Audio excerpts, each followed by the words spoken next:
Welcome to Citizens Forum. My name is Walt McGinnis, and I'll be the host for this interview. We have with us today Bruce McGuigan, who's the Executive Director of the Family Services of Greater Victoria. Welcome to the show, Bruce. Thank you very much. Very happy to be here.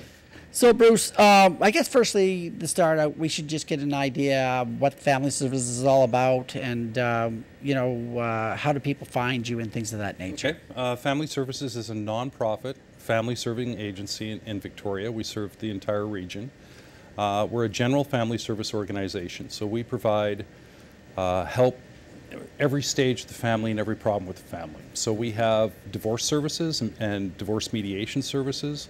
We have divorce and separation support. We have programs for children and families through divorce and separation. We have family counseling. We have family mediation, parent-teen mediation. We provide a lot of services. Probably our biggest demand service right now is child counseling. We provide a couple of thousand hours of counseling for people under 12 years old right now, every year. Right. So how many counselors are involved in your organization? We have, most of our counselors are part-time because we don't pay very well. So they have to have a practice somewhere else. So we have 20 counselors. So we have quite a good selection of very professional, highly qualified counselors.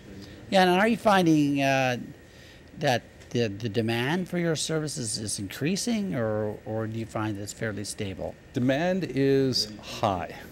We typically don't advertise. We have a very quiet footprint in the community because in the last 2 years especially, we've actually provided more services than we can afford to provide. So the demand is very, very high. So that kind of gets into the fact that do you get government funding at all? We get no government funding. Okay. We have gaming funding, which I wouldn't consider government funding. Yeah. We have some funding from the Law Foundation of British Columbia, which funds our divorce and separation support services. We have a little bit of United Way funding. We have funding from the Odd Fellows. We recently got a little bit of funding from the Rotary. So we have to actually actively fundraise with nonprofit supporting organizations. And we charge fees for our services, except our legal services, which are free. We charge fees for our services on an ability to pay scale. Okay, so basically people that are finding themselves in a crisis are finding you, be it through divorce settlements and through maybe possibly childhood development issues and things of that nature, I presume. We get referrals from the school system, from lawyers, from doctors, from other helping agencies in the community. Do you find that you provide support over a long period of time, or is it usually more of a short-term sort of? Well, that is one of the changes we've gone through in the last few years. Previously, 3-4 years ago, most of our counseling clients were adults. Yeah. And adults have a certain amount of agency. They can change their lives. They can make decisions. They have a little bit of autonomy. And so our adult counseling clients, they'd see us 6, 7, 8 times, 10 times. So 2 or 3 months of counseling usually. But we're finding with our child clients, we're frequently seeing them for 6, 7 months. Yeah. Which is quite a strain. Would you be collaborating with the school system, for instance? I'm not sure collaborating is the right word. Yeah. But yeah, we work with the school district a little bit. And we take a lot of referrals actually from school counselors. Okay, so basically on the funding issue, it sounds like that's a pretty tough way to go, relying on this piecemeal funding from different funders and not having any stability in that area. Would you like to have funding from the government, or should I ask you that question? Would you prefer to have funding from the government, or do you prefer to remain somewhat independent? I'll take money from anybody to provide the services to the community that we provide. Just to give you an idea, for example, North Shore Family Services, North and West Vancouver, serves a population that's a similar demographic, similar in size. Yeah. And their budget is about 5 times what our budget is. If my budget was 5 times higher, I'd still spend it all. Yeah. Because we would do more community outreach. We'd make people more aware that we're there to help.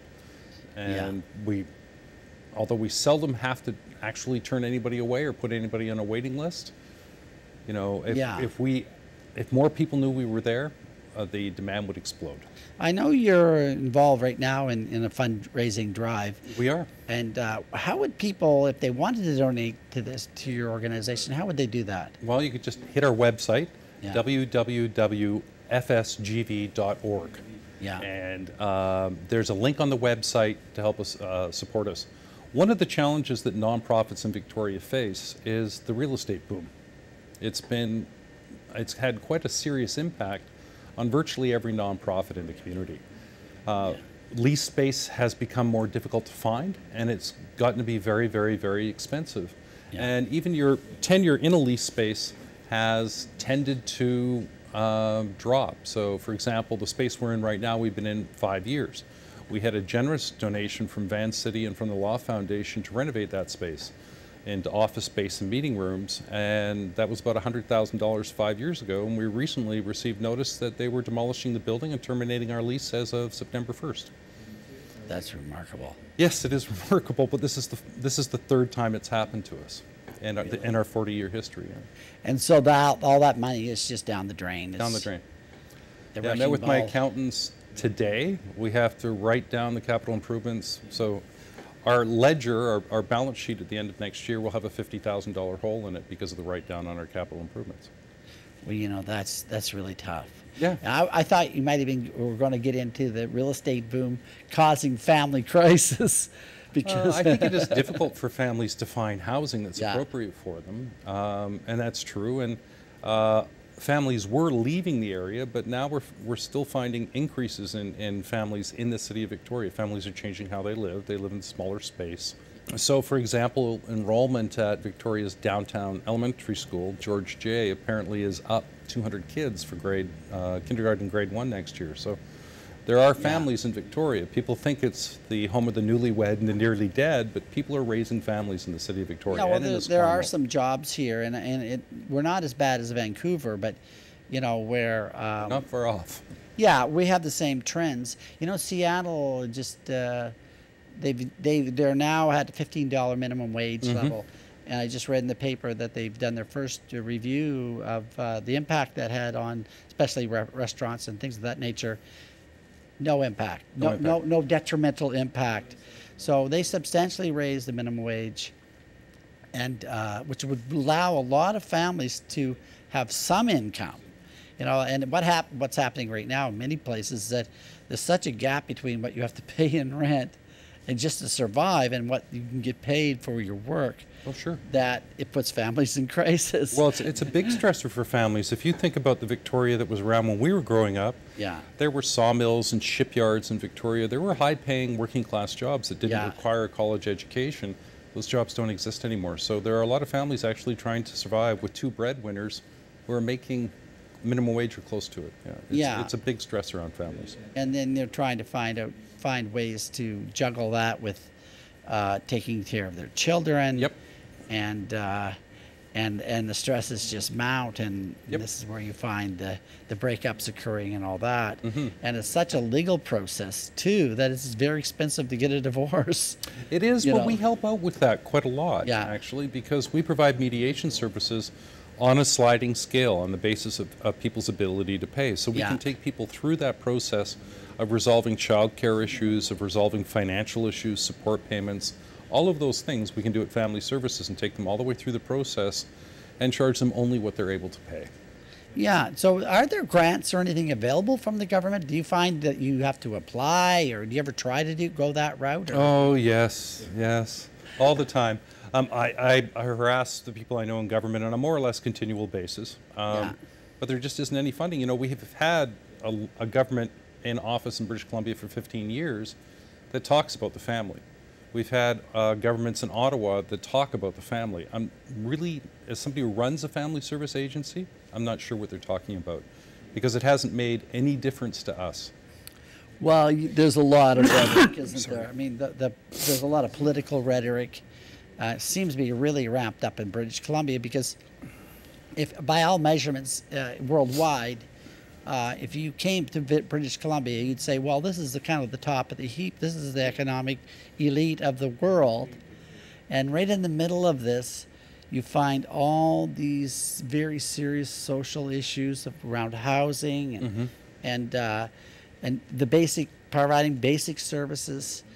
And of course, we know about this on our show a lot, but you know, things about they're spending another $1 billion or $2 billion on Site C Dam on something that's really ridiculous. It has no analysis for need. It's just an agenda. The elites, as far as we're concerned, are making themselves richer, and everybody else is going in the other direction.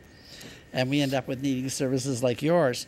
Now, so let's just, I think we should talk about how we could, if somebody wanted to donate to your organization, what is that website address again? It's www.fsgv.org. And there's a link on that web page to help support us with fundraising. One of the things we're doing right now around this real estate issue is with the generous support of Van City and the help of some businessmen in town around managing the process, we've just bought the old MS building on North Park with another nonprofit. We formed another nonprofit that owns the building, and we're going to be tenants with Victoria Immigrant and Refugee Center Society. Oh, and MS is... MS has closed down the facility and moved to smaller office space, so we bought the building. Well, that's fantastic. So you have more stability now. We have more stability. It gets us out of the commercial real estate treadmill. Yeah. Our lease was over $90,000 this year for the space that we need to run our services, and that should drop substantially. And in paying our rent in this new space, we're paying down a mortgage, and eventually we'll have very low costs. Well, that's great. I think the other banks should watch what Van City is doing and become more socially responsible. You know, they're making record profits. There seems to be no end to the amount of money these guys can make. Oh, we write applications to banks as well. I shouldn't criticize them too much because, you know, they do some good, but the credit unions seem to be leading the way. Much more, yeah.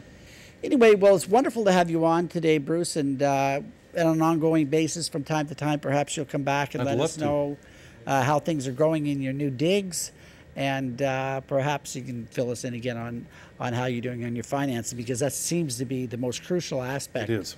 The more money we get, the more families we can help. It's as simple as that. Yeah. So it's much appreciated, and thank you for coming on the show. Thank you very much. And that concludes our first segment of Citizens Forum.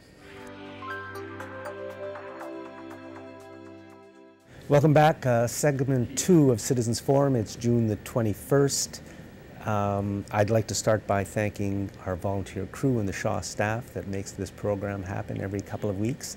Our guest in this segment is Charmarque Dubeau, and we're going to be talking about World Refugee Day. So Charmarque, maybe you can start by telling us something about yourself. My name is Charmarque Dubeau, and I am originally from Somalia, and I came to Canada as refugee 5 years ago. Before I begin the introduction of myself, I would like to say a few sentences. As I'm a newcomer to this country, today I just want to begin by acknowledging that we are on the land of the traditional of the Coast and Traces Salish people, including but not just the Squamish, Songhees, and the Wasanag. So I am grateful for the opportunity to love, to live, build relationships, and work on this land. Thank you. So you said before you tell us about yourself, you would like to say that, and you did. So. Yes, thank you. Yeah, and yeah, I've left my country at the age of 8, and I had the fortunate to come to Canada 5 years. But before that, for 20 years, I have been a refugee. That means I was looking a place to belong and to call home. And just now being in Canada, coming as a refugee through the private sponsorship program, and I can proudly say that the 1st July Canada Day, I would be taking my Canadian citizenship oath. So I'm really proud to be Canadian, and also as refugee, you know, my Canada includes refugee. And yesterday, as June 20th was the World Refugee Day, and it's a day where all around the world, I mean, all cities in Canada, provinces, come together and celebrate and underline the dignity, the courage, and the resilience of refugees that ran from war, persecution, and Canada has been always a home and gave safe haven to those who have been persecuted. And you know very well, from the Hungarian refugees to the Vietnamese and the Rwandan refugees from the Rwandan genocide in the 90s. So Canada always has been a place where refugees come and seek refuge. Not always, but yes. Yes. Can I ask what forced your family out of your country?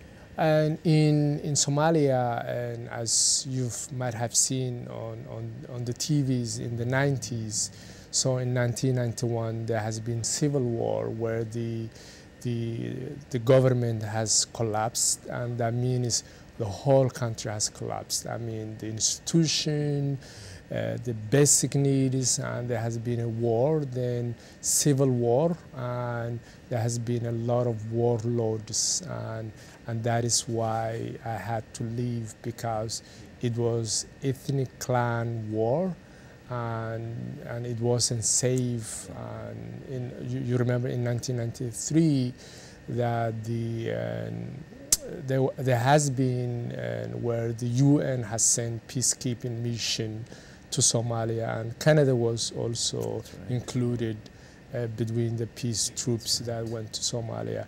At that time, I have already left, but since then we had from warlords to militants. Then it has been the last 30 years actually, 3 generations, 3 decades of chaos and civil war. But now Somalia is becoming stable bit by bit, but we still have a lot of problems of militants, terrorists, and insecurity.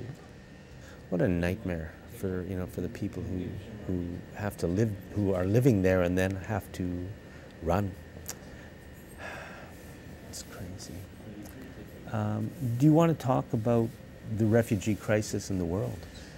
Yes, I mean, I was checking the numbers last night, and we had events that took place in Victoria about the refugee crisis, and starting from the Saturday, and it kicked off from the Central Library in Greater Victoria Public Library, and there is 65.5 displaced people around the world. So 65.5 million people are displaced around the world. And that means more than 25 million people are refugees. So we're speaking 1 out of 113 people, 1 out of 113 people is displaced.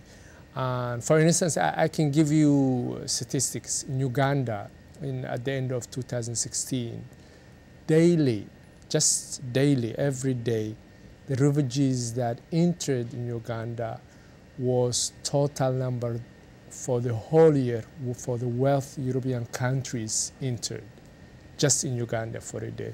So Uganda is hosting 1.2 million refugees, so more than 84% of the refugees are in developing countries. Uganda is hosting 1.2 million refugees. It's unbelievable. Yes, and when we talk about refugee crisis, we should ask, where are the most of the refugees? So as I was saying earlier, more than 84% are in the poor developing countries. So we're fortunate that we only have a border at the south, so that we somehow isolated, so we can really choose and pick who we want to bring our countries, because we don't have borders, and most of the refugees do end up the borders, like for instance, if I'm Somali, when I flew, where I went to was Kenya, and most of the countries, first they find safe haven into the border country, then sometimes they find insecurity and hard situations in those countries. So your family were refugees moving or living in camps for 20 years? I lived in a camp for 5 years, and then because the camp I was living at that time, it was in Mombasa, in Kenya, at the coast. It has to be closed because the camp was expanding, and there was tension between the local farmers and the refugees. So the government decided to shut down that refugee camp and relocate it to another refugee camp, such as Dadaab, Kakuma, which is the biggest refugee camp in the world, located at the border of Kenya and Somalia. And we don't hear these refugees because they're more like the forgotten refugees, such as Burundi. South Sudan is now the new Syria because the crisis in South Sudan is really getting really worse daily. And if I get the numbers correct, 3,000 are fleeing every day from South Sudan. You know, I know it's a crazy nightmare. And when we hear the numbers, I just want to mention that as much as overwhelming look, but sometimes we forget the human stories behind it. I was those numbers in 1992.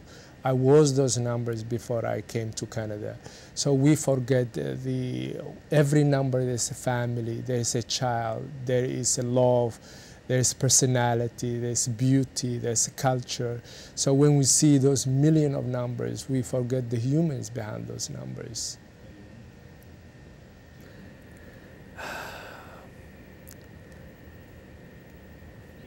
Have you got any suggestions, maybe, as to, because the number of refugees and displaced people keeps growing, do you have any suggestions as to how the world and Canada can begin to reduce those numbers? Because they seem to be coming from war and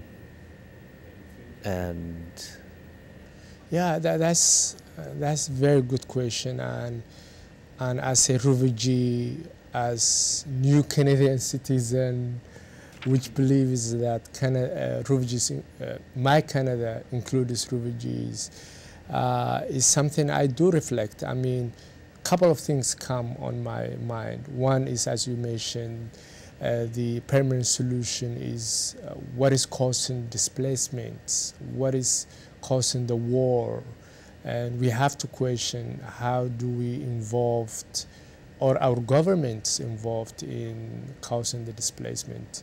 For instance, Vancouver is the headquarters for mining companies. And for instance, there's an East African country, Eritrea, which has one of the highest producing countries for refugees. And there is a lot of Canadian mining companies there who cause displacement as well. So how could we create and involved in peace building and help countries to stabilize and in that way that people can go home? Because no one wants to be in refugee camp. I mean, no one wants to be refugee. Refugee does not choose to become a refugee. It's not like that's for sure. Yeah, it's not like an immigrant who chooses to leave and to travel for economic reasons. But refugees are forced to leave their home country because of afraid of persecution and high insecurity. So one is helping countries to security and stability, and helping them with institutions such as education, security, health, sanitation, and Canada can play that role and should continue playing that role. And now Canada is coming to take the stage in peacekeeping, and I hope to see that more, that because we were a leader in peacekeeping and humanitarian, and we have to support those countries who are transitioning from war to peace, such as Somalia and Sudan and elsewhere. Second is create awareness. People should educate themselves. Who are the refugees in my city? Where would I get to know? For instance, I work at the Intercultural Association of Greater Victoria, and we do an amazing work. And there's a lot of settlement agencies in the community. So how could you find all those things and then educate yourself? Second is reach out to refugees in your neighbors. Get to know your neighbors. They can teach you a lot. When you cook together, when you walk around, and then prejudice, biases decreases, then you make friends. Third is see, because we think that a lot of numbers come to Canada, but only 1% of the 25 million only gets a chance to be resettled. Just 1%. Gets a chance to be resettled anywhere. Yes, anywhere. That means U.S., Sweden, and elsewhere. You're right. You know, it's a hidden disaster. I understand Turkey also has huge refugee camps. Yes, Turkey. Millions of people. Correct. I don't have the numbers, No, but I I've seen wouldn't the be numbers. They're surprised. staggering. Yeah. We're out of time. Sharmarke, thank you very much You're welcome. for talking about this very important subject, and thanks for watching this segment of Citizens Forum. Welcome back. It's Wednesday, June the 21st. Our guest in this segment is Trevor Hancock, and we're going to be talking about something called the One Planet Region. Yes. I don't know what it is, so let's find out. Well, the idea really comes out of thinking about the massive impact we're having on the Earth. And one of the ways to think about that is called the ecological footprint. I think it's a concept many people may be familiar with. It's a way of understanding our total impact on the Earth and its resources. And when you look across the planet right now, for all of humanity, our ecological footprint is equivalent to about 1.5 planets worth of biocapacity of resources. Yeah, we're certainly destroying this one. Exactly. So, and if you look at high-income countries such as Canada, our ecological footprint is somewhere between 3 and 5 planets equivalent. Well, obviously we don't have another 2 to 4 planets available, and we're not going to. So what we have to do is learn how to live within the one planet we have. And that's a big global concept. So what we're doing here is a series of conversations that came out of some thinking at UVic and with the community about what would this region look like if we only had an ecological footprint equivalent to 1, which is a very large drop in our ecological footprint, but at the same time we maintained a good quality of life, good health, justice and equity, all of those things that we want socially. So how do we balance our social and ecological? I think it would look a lot better than what we have right now. Well, it would in many ways, and there's lots of interesting health benefits and human development benefits of moving to a smaller ecological footprint. Fewer cars, which has to be fewer cars, a wonderful more benefit. walking, cleaner air, Great public transit. Public transit, cleaner energy systems, a much better diet. So our diet right now, interestingly enough, there's a woman called Jenny Moore who's a professor at the BC Institute of Technology, and she recently, for her PhD, calculated the ecological footprint of Vancouver, and she's now doing the same thing as a project in Victoria and Saanich. And what she found in Vancouver, when you look at how we spend our money and how that translates into our environmental impact, food is about half of our ecological footprint, and that's because we have a very high meat, very highly processed diet, which happens to be actually quite an unhealthy diet. So if we ate less, and if we ate far more plant-based food and less meat, not only would we benefit the planet, but we'd benefit ourselves. So it's those kind of co-benefits that we talk about. Yeah, and I think we would have a great, great diet, especially if we stopped poisoning the oceans and tried to save some of the fish. Yes, well, exactly. And I'm blanking on his name for the moment, but there was a food and nutrition writer a few years ago who came up with a very simple three-part message, which I think would make a great national food policy. And he said, eat less, mostly plants, and I'm forgetting the third one actually, but oh yeah, real food. So not processed food. Simple. So eat less, real food, mostly plants. That to me makes perfect sense as a national food policy. So we're talking about a new food policy, a new energy policy, you know, very great changes. Yes. That have to be made. We really have no choice here. So, but that isn't the way we're going. So how do we begin the process of turning the Titanic away from the iceberg? Well, that's what we're trying to do with the conversation. So I think there's two pieces to what we're doing. The first is one of the things, too often, and I've spent 30 years working in the area of healthy communities, and we've always insisted that a healthy community is also a sustainable community. And on the other side, as it were, or over here, you have a group of mainly coming out of environmental concerns who talk about sustainable communities. The problem is they tend to evolve separately within governments and communities and not be that closely linked. So what we're saying is a one planet region not only is ecologically sustainable, but is, if you like, socially sustainable. And so it's the bringing together of those. I think one of our big problems is our inability to imagine that. So we talk about what that would look like, fewer cars, better diet, all the rest of it. But in terms of the way we live our lives, the way that the region is planned and organized and developed, what would it look like if we only had a one planet footprint? And when you say that that means a 70 to 80% reduction in our current footprint, it sounds like that would be terrible. Well, if we apply the technologies and what we already know how to do properly, it's not terrible. But I think people really can't imagine what it looks like. And if you can't imagine it, you can't design it and you can't build it. Well, let's draw a picture then. What I would see is a city with much less traffic and fewer cars. Now that's a benefit for everybody. But a city that's easy and safe and comfortable and pleasant to get around.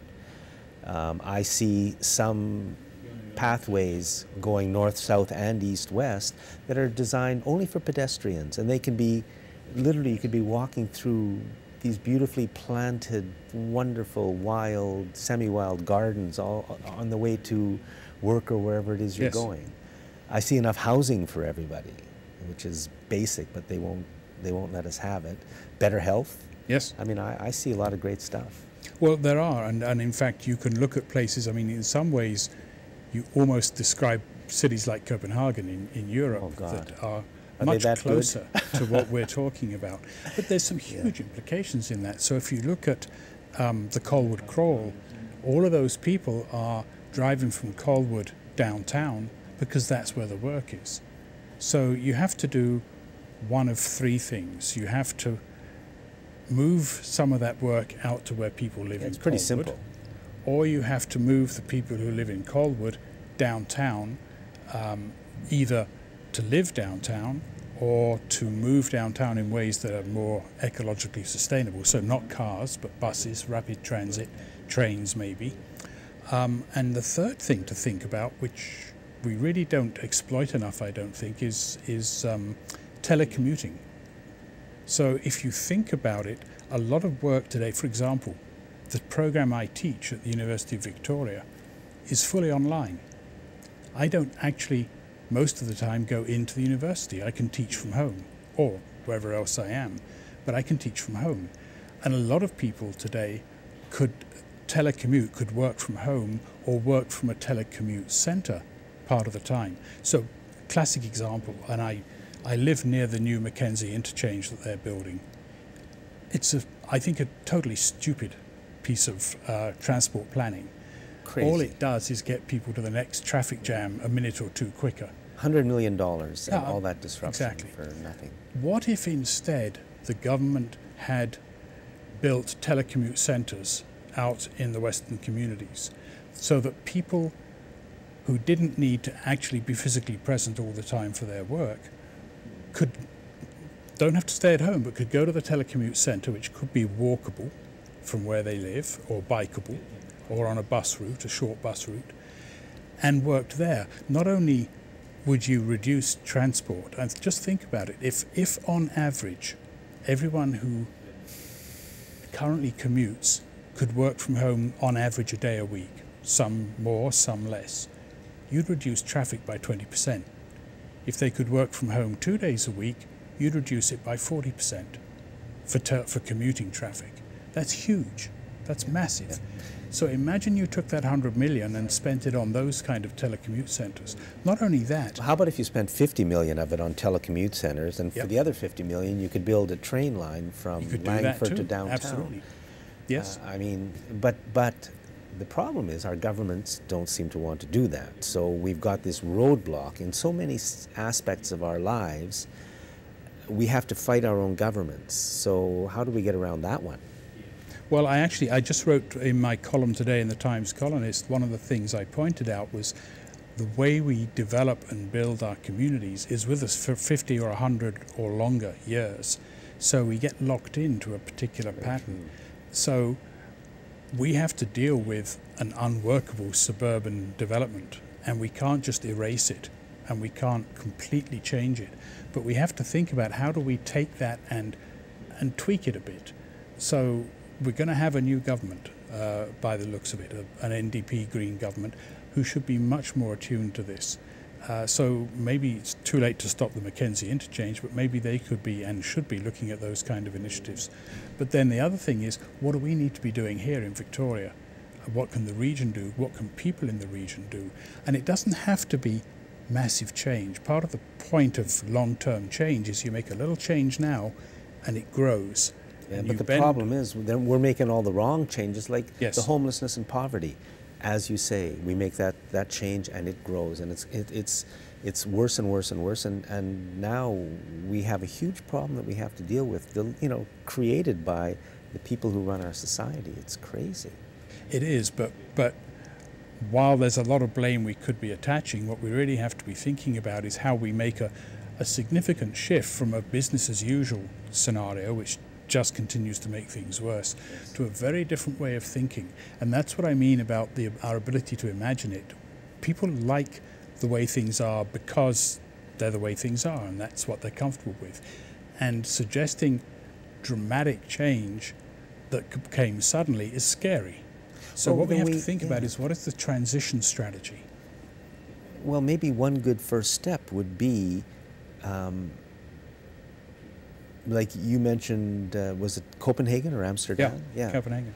I mean, we don't ever get to see that. If we could be seeing what other places are doing that are great, and there's a lot of places doing a lot of great stuff, that would be inspiring. So we need that program on community television. It's interesting you should say that, because I just was talking with a documentary filmmaker this week, and suggesting that what we need to do is a whole lot of little short cameos of examples around the world of people who are either living a one planet way of life already, or are getting that way. Yeah, at least doing something better than what we're doing. Yeah, okay, so CBC can... We need stories. CBC can fund that. It would be a great show. Yes, it would be. We'll have to ask them. Absolutely. Trevor, we're almost out of time. One last thought, if there's anything you want to finish up with. All the things well, you know what? There was something you wrote I think it was in your column.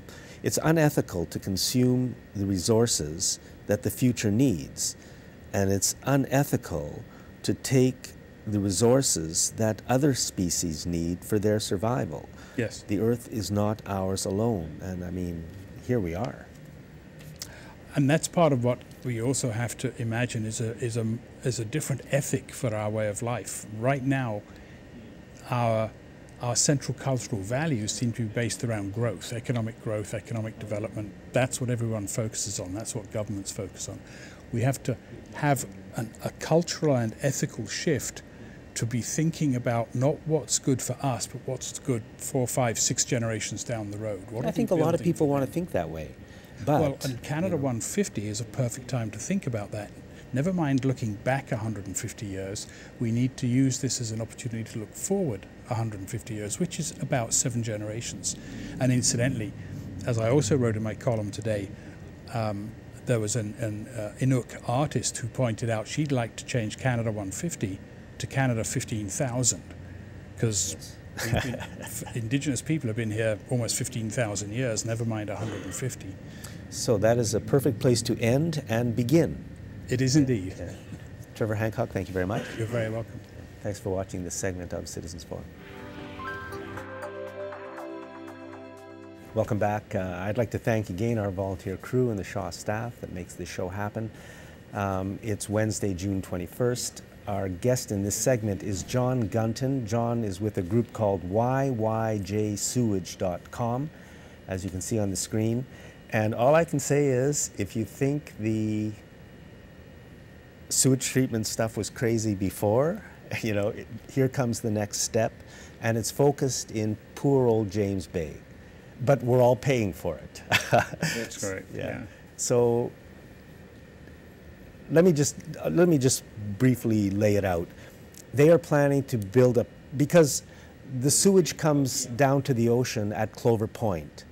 The treatment plant is now at McLaughlin Point. There's a big space between the two. They've got to get the sewage from Clover Point to McLaughlin Point. They're planning on a large trenching program down Dallas Road, kind of through Beacon Hill Park, and all the way down just past Ogden Point. There's going to be a trench built and a pipeline put in right through our city.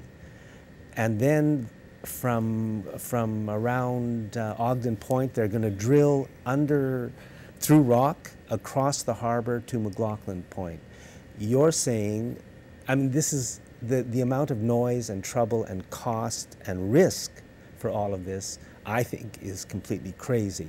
You're saying, and you have some background in the field, we can just lay a pipeline along the ocean floor from Clover Point to McLaughlin Point, and it will be less expensive and a lot less trouble for the people of James Bay.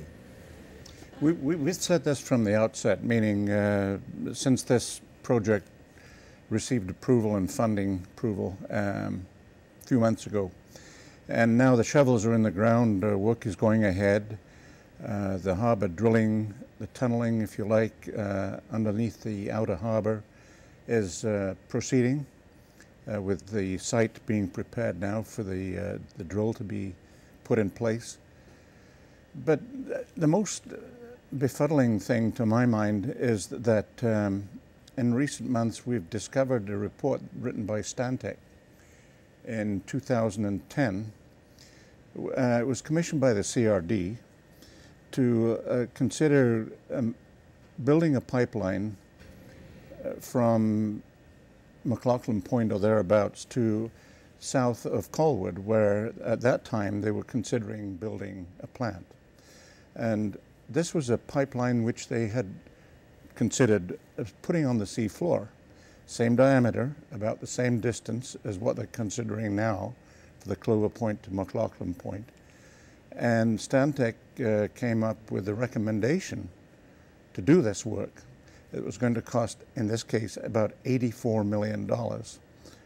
That was when they were considering putting the plant south of Colwood.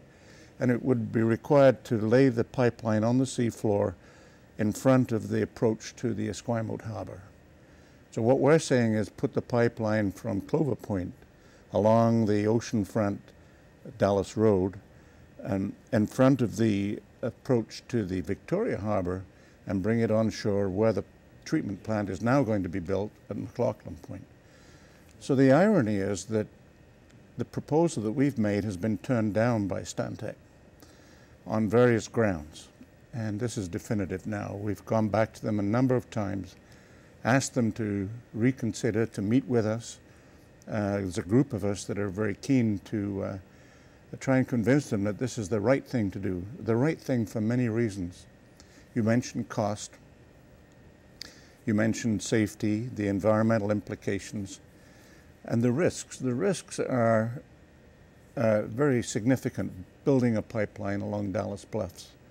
And we've pointed this out to them a number of times. They don't seem to acknowledge that the bluffs are technically in a very fragile state. And in the event of an earthquake, and we will have one, that we could get catastrophic sloughing of the bluffs and exposure of the pipeline that they're planning to trench along the top of the bluffs. Just in May, Stantec did another report, or did a report, which reviewed the geotechnical considerations that were available for the bluffs. And they pointed out that there's going to be 2 or 3 places along the route where there's very, very significant problems anticipated. And there today, this is the second day, where they're drilling another well, another drill hole of 22 planned along the Wow. corridor. So I went by one yesterday. You know, a significant part of Beacon Hill Park was filled with noise because they were drilling. You said a test hole. They're planning to drill 22 of them. 22 of them. Okay, so they're planning to drill. This is going to be at least 22 days of drilling. Well, if you're lucky, yeah. Okay, so maybe 30 days of drilling. Well This over is, a month. again, very loud stuff. And that drilling is going to be done along Dallas Road between Clover Point and I guess Ogden Point. You know, And you're saying we can just lay a pipeline along the ocean floor and avoid a lot of the problems. And the fact that they will not even consider this shows yet again the disastrous state that our city government is in terms they of... have considered it, though. They've written back to me and said that they have considered it, and they've engaged experts, different aspects of it, and have replied in a very superficial manner, in my view. And so they haven't defended their position very well at all, and especially in light of the fact that they wrote a report in 2010 saying that it was the right thing to do to lay this pipeline on the seafloor in a different place, but nonetheless that they were supportive of that technology and that plan at that time. Now, I haven't heard much about this. I'm surprised a bit in either the Times Colonist or CFAX, which are my 2 main sources of information in town, because this is about money, this is about a lot of noise, it's about a lot of disruption, and it's about potential risks to Dallas Road and the ocean front there. So have you had any luck with the local media? The local media have been contacted a number of times over the last 6 months, and there have been no occasions where they've approached me and inquired as to the details of our proposal.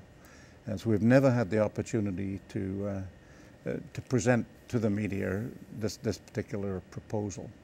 Now, you have some background in this field, so you know when you say we can lay a pipeline from Clover Point to McLaughlin Point, you're not like me because I have no background.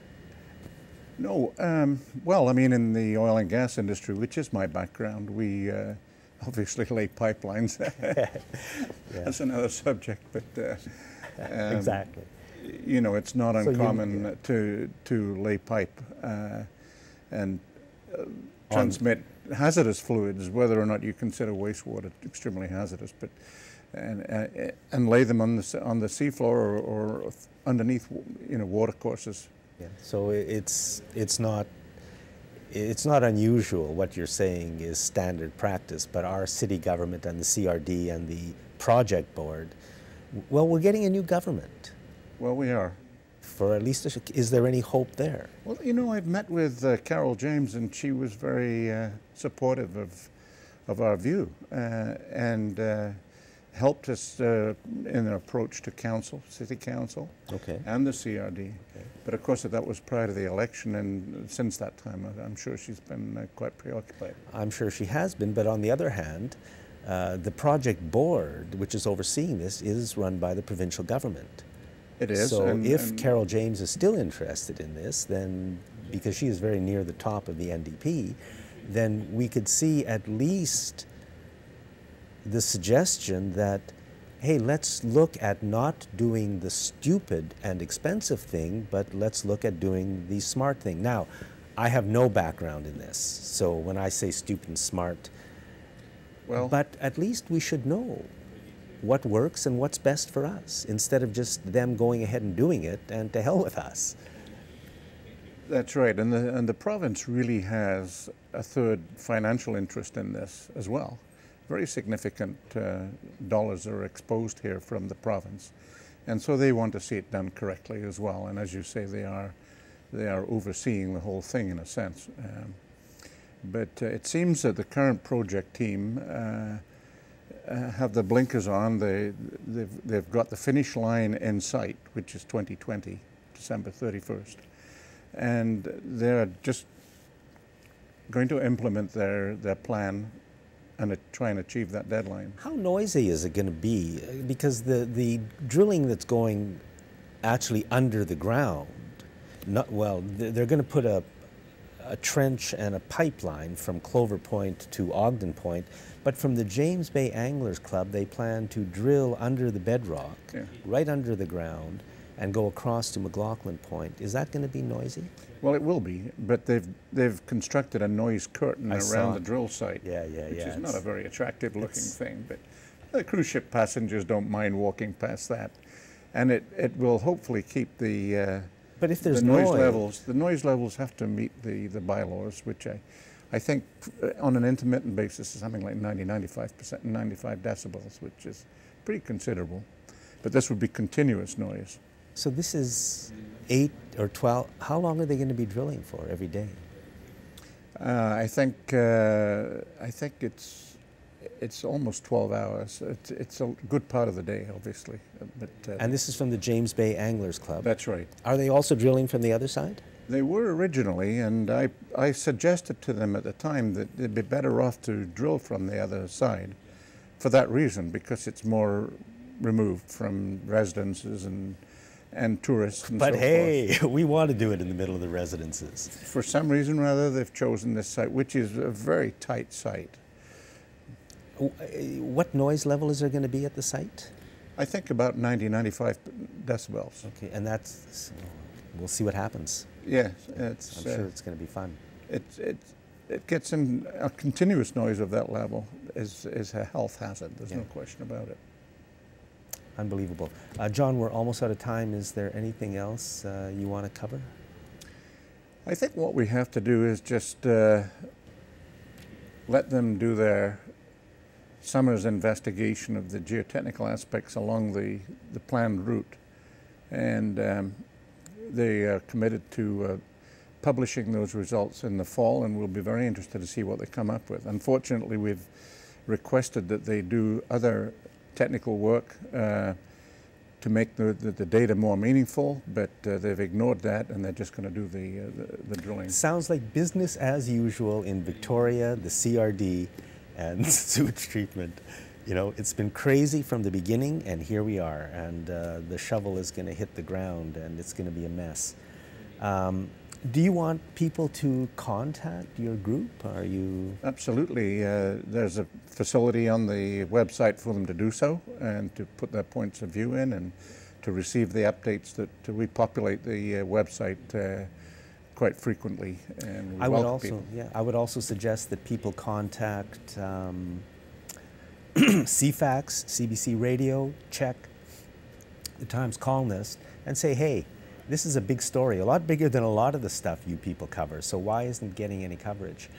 John, thank you very much, and welcome. Thank you for watching this week's Citizens Forum.